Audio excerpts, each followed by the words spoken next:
Hi guys and welcome to my channel. Myself Dr. Akshay, and in today's session I'm going to be discussing about the topic hematocrit. If you guys want to learn more about the circulatory system, then click subscribe and the bell icon. So let's do this together. Coming to the topic hematocrit, it is the percentage of blood volume which is occupied by red blood cells. This is an important parameter for assessing the blood health and the oxygen carrying capacity.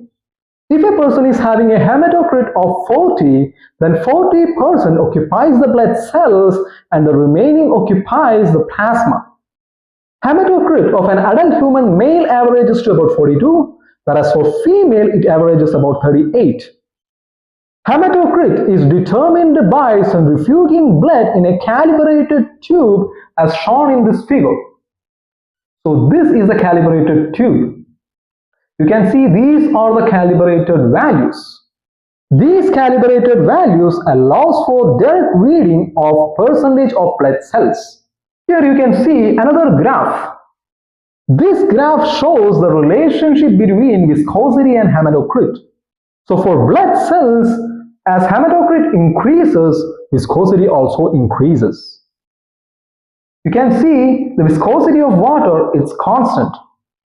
Here you can see viscosity of water is 1. And here you can see viscosity of plasma, that's also constant. And this viscosity of plasma averages about 1.5. So average hematocrit of an adult human being averages to about 40. So I have marked here as 40.